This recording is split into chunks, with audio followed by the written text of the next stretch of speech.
Jorge Basadre es uno de los grandes pensadores del Perú que permitió reflexionar sobre la realidad peruana y sobre todo sobre el destino de la sociedad peruana. En su trabajo La promesa de la vida peruana hace un importante anuncio sobre que el Perú está prácticamente acosado, reducido por los tres grandes enemigos de la promesa de la vida peruana: los podridos, los congelados y los incendiados. ¿Quiénes son para Basadre los podridos? Aquellos que no hacen nada, estando en los cargos de poder, estando en la oportunidad de dirigir las instituciones, no hacen nada más que cobrar. Quieren convertir al Perú en un inmenso páramo. ¿Quiénes son los podridos? Aquellos corruptos, aquellos que piensan básicamente en beneficiarse económicamente de los puestos, de los cargos o desde el lugar donde se encuentran. Y los incendiados, dice Basadre, quieren quemarlo todo, quieren destruirlo todo y aparentemente sobre las cenizas levantar un nuevo Perú. Se queman sin iluminar, dice Basadre. Y efectivamente, en las instituciones educativas y en la gestión educativa se encuentran estos tres grandes enemigos de la promesa de la vida peruana. Pero el Perú, así como es un problema, el Perú es una promesa. En nuestro curso de gestión educativa requerimos hacer un diagnóstico adecuado para poder conducir una institución educativa, sea cual fuese: colegio, instituto, universidad, escuela, etc. Por ello, la importancia de elaborar adecuadamente los instrumentos del diagnóstico para sobre esta base poder conducir a una institución. Hoy día vamos a ver sobre la participación, tipos, funciones, niveles y sobre un concepto que está renovando en los últimos años el mundo entero, que se llama comunidades profesionales de aprendizaje. Y además veremos acerca de lo que son los consejos educativos. Antes de estudiar la participación, es necesario conocer qué es la ciudadanía. Es decir, la ciudadanía tiene que ver con el hecho de reconocernos parte de un todo. El ciudadano es la persona que tiene conocimiento de sus derechos y de sus deberes, ejerce sus derechos y ejerce sus deberes. Es un concepto que surgió en la polis de los griegos, en las que eran consultados los ciudadanos para tomar las decisiones más importantes. Y aquellos que no lo hacían eran los famosos idiotas, no les importaba lo común, lo que pasaba con el resto. De allí que la ciudadanía es muy distinto a ser consumidor. Néstor García Canclini, en este libro, Consumidores y Ciudadanos, hace un gran deslinde en que en los últimos años, por las políticas económicas y por el modelo social vigente, en general las personas se han vuelto consumidoras. Es decir, están muy pendientes del mercado, de la oferta y la demanda. Incluso nos han hecho creer que la economía debe girar en base al mercado. Él hace una referencia a que la ciudadanía más bien implica una ruptura con una dependencia con el mercado. No significa que no haya mercado, pero no significa que el mercado regule toda la vida, la educación, la salud y otras tareas y otras funciones de la vida humana. La ciudadanía implica ser partícipe de lo que ocurre alrededor de nosotros. Implica la capacidad de entender, de dialogar, de proponer, de criticar, de construir poder desde abajo y desde arriba. En consecuencia, se habla mucho de la participación ciudadana en la educación. Y la participación no solamente significa estar presente en un momento o dar una opinión, tiene varios niveles y varias exigencias para hacer o tener una adecuada participación. La participación está dentro del aula cuando el profesor dirige y conduce los procesos formativos, pero también está fuera del aula, cuando están en los espacios mucho más globales o institucionales. Está en las relaciones que se producen alrededor de la institución educativa. Pero la participación implica apropiarse de los asuntos que afectan al interés de todos, y se participa democráticamente cuando uno conoce también qué debe hacerse, cómo debe hacerse las cosas, cuál sería el mejor destino para una institución educativa. La participación, en consecuencia, supone procesos autónomos para decidir algo. Significa también atreverse a poner en público un punto de vista, a poder negociar, a saber cuándo opinar o también cuándo callar, a construir consensos, a actuar junto con otras personas, a rendir cuentas, a ser dirigido o a dirigir. La participación tiene varias maneras de expresarse. ¿Por qué participar en las instituciones educativas? Porque uno es parte del colectivo de los destinos de una institución educativa. Porque uno tiene que participar para poder intervenir en el diseño, en la construcción, en la implementación y en la evaluación del proyecto educativo institucional, que es el que conduce o que debiera conducir a las instituciones educativas. Participar porque hay un espacio formalmente establecido por la ley, que es el CONEI, en la cual los representantes de los docentes, estudiantes, de los exalumnos, etcétera, pueden conducir una institución hacia los destinos, hacia la visión, la misión que establezcan los documentos estratégicos. Porque la participación también es un derecho a opinar, a intervenir, a hacerse parte del todo, no ser ni congelado, ni podrido, ni incendiado. Participar también porque el éxito o el fracaso de las instituciones educativas también depende de lo que uno haga o deje de hacer. Participar también porque uno tiene propuestas, tiene ideas, cómo debieran hacerse las cosas. Capaz no las tenemos 100% claras, pero tenemos propuestas, ideas, sugerencias que se pueden canalizar a través de los mecanismos de participación. Participar también porque es la base para la convivencia humana. En el caso de la escuela, la convivencia escolar, y porque sobre la base de la participación en la convivencia se produce un clima favorable o desfavorable en una institución educativa. El clima es eso que se respira, positivo o negativo en las instituciones para un trabajo colegiado o no colegiado.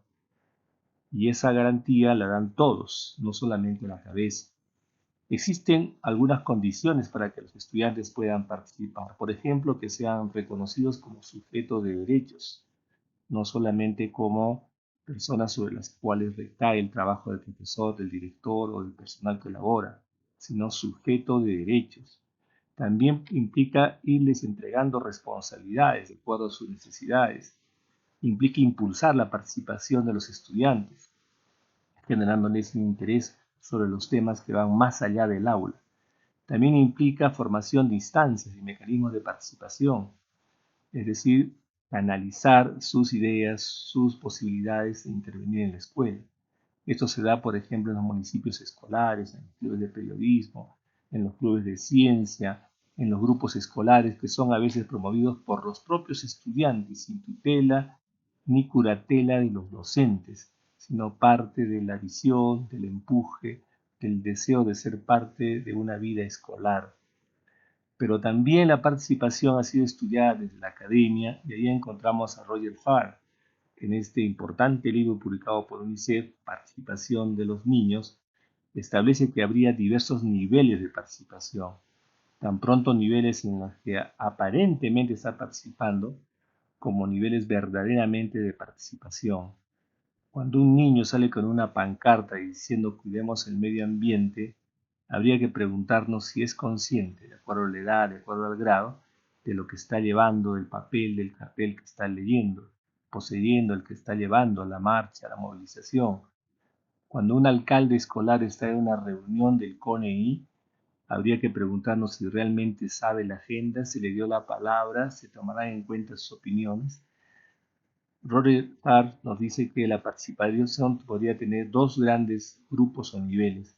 Un primer nivel de una participación falsa, artificial, llamada pseudo participación, en la que aparentemente el estudiante participaría, pero en realidad es manipulado o es usado de manera decorativa, está presente, pero en realidad no se lo toma sus puntos de vista, o cuando la población participa de manera muy simbólica, se le da la palabra, opina, pero en general no se toma ni se delibera sus propuestas, sus ideas. Y la participación verdadera tendría desde el nivel 4 hasta el nivel 8, de una participación informada, de una participación consultada, en la que forme también parte de las decisiones que se van a tomar, donde las decisiones sean iniciadas y dirigidas por los estudiantes, o en algunos casos las decisiones sean iniciadas pero coordinadas por otros. Es decir, habrían distintos niveles o escalas de la participación. La participación no es estar solamente en las asambleas o en las reuniones. Y la participación en la educación, tan diversa y tan compleja en nuestro país, también tiene maneras y formas de expresarse. En nuestro país hay un documento clave que es sobre la participación y clima institucional, en la que se dan algunos lineamientos de cómo deben establecerse el CONEI, por ejemplo, que es el Consejo Educativo Institucional, a nivel de una escuela o un colegio. Pero más arriba del CONEI existen otras formas de participar.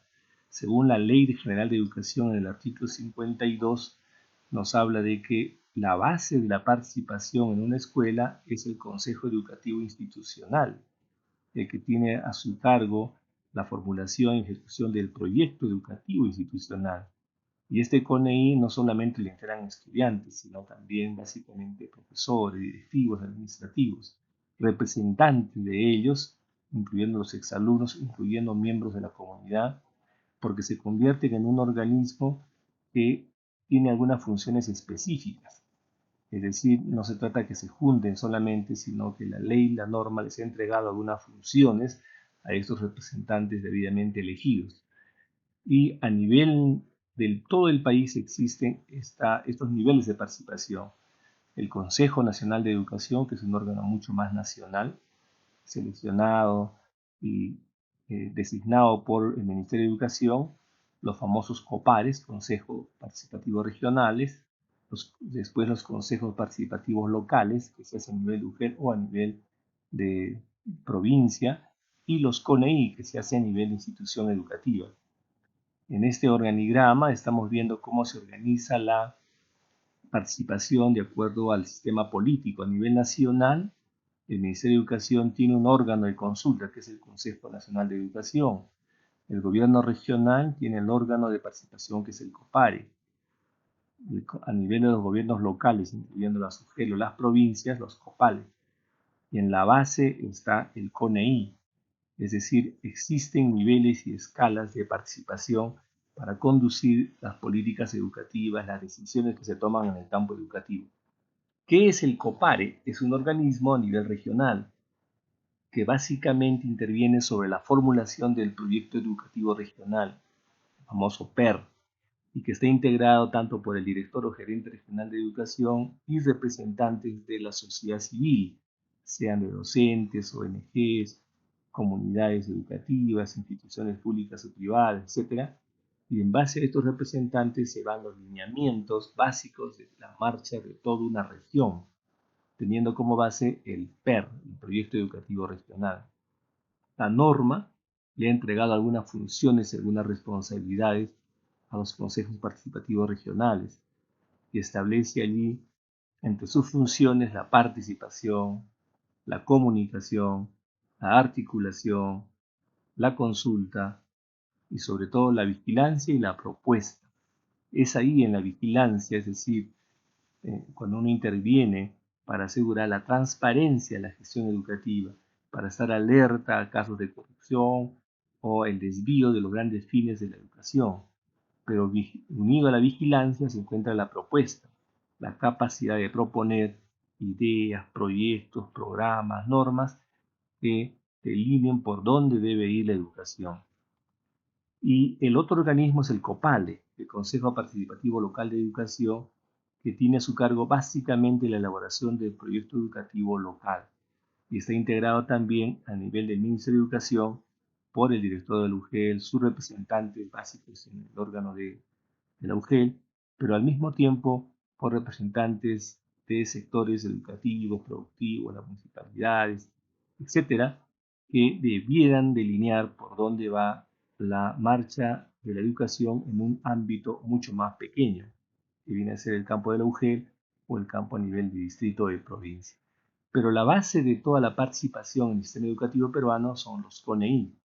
Y los CONEI es el órgano de participación, concertación, vigilancia, que si bien lo dirige el director o la directora, está integrado también por el cuerpo directivo, representantes de los profesores, los estudiantes, los exalumnos, y que incluso pueden convocar a otras instituciones para ver la mejor marcha de una escuela o una institución. Ello requiere una ruta para ser formado adecuadamente el CONEI, desde la sensibilización, que se comprenda por qué es importante, por qué es útil, en qué beneficia este CONEI, las convocatorias, las elecciones, el reconocimiento legal, la instalación y el funcionamiento y finalmente el registro. Es decir, toda esta ruta se articula de manera obligatoria en todas las escuelas para que el CONEI sea efectivamente ese consejo que decida la buena marcha de la institución educativa. En otras palabras, una escuela, un colegio no depende solo del director, sino el órgano de participación de vigilancia es el Consejo Educativo Institucional. Estas tres funciones, participación, concertación y vigilancia, resulta siendo clave para una adecuada gestión, una gestión eficaz, transparente, democrática, ética. La marcha adecuada o no de una institución dependerá de la capacidad también del CONEI. Y el CONEI efectivamente puede participar en el diseño del proyecto educativo institucional en los casos en que haya que evaluar al personal docente administrativo, da una opinión muy importante con la cual incluso se podría cambiar o no cambiar a un directivo que está a cargo de una institución educativa. También vigile el acceso, la matrícula oportuna, la asistencia de los profesores, los estudiantes a la institución educativa. Y por supuesto cautele el cumplimiento, los derechos, los principios que rigen las instituciones educativas.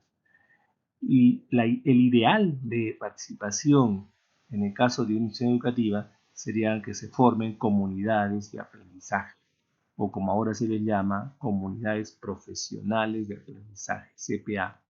Estas comunidades implica un conjunto de compromisos claros y firmes que tienen los integrantes de una institución educativa para que con esa fortaleza, con esa fuerza que han logrado, puedan direccionar y puedan producir sinergias positivas en el trabajo educativo. Es decir, no basta que en un colegio trabajen, sino además sean una comunidad, un colectivo que hayan armonizado una visión, que hayan compartido una visión, una misión, que hayan logrado un nivel de armonía en el trabajo pedagógico, en el trabajo educativo, que al final potencien el nivel de profesionalismo que tenga la escuela. Una comunidad de aprendizajes cuando han alcanzado un nivel tal de compromiso y desarrollo que esa institución educativa está asegurando aprendizajes fuertes y eso se establece mediante acciones o estrategias adecuadas, desde la capacitación, la formación, la integración, el clima institucional, la comunicación, la transparencia. Hay un artículo muy interesante de Javier Murillo y de Gabriela Krzyzewski que hablan justo sobre esto, la importancia de estrategias para que las escuelas puedan convertirse en comunidades profesionales de aprendizaje.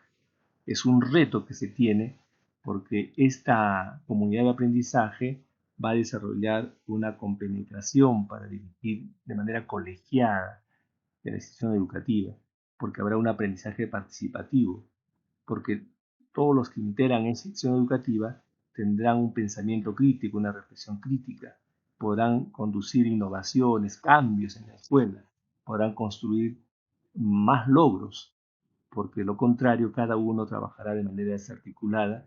Incluso hemos visto cómo grandes escuelas caen por un pésimo director o al revés, colegios pésimos se levantan por la presencia, la participación de un buen director. Pero él solo es imposible, se requiere una comunidad de aprendizaje, una comunidad profesional de aprendizaje, que tenga esta posibilidad de lo que hablaba Peter Senge, ¿no es cierto?, de organizaciones inteligentes que sepan enfrentar de manera colegiada los grandes problemas.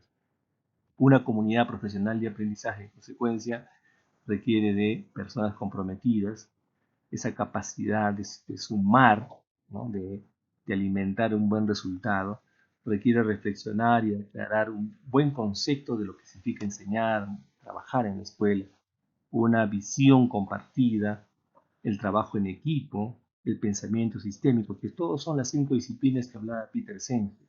En consecuencia, el ideal en los últimos tiempos es formar comunidades profesionales de aprendizaje.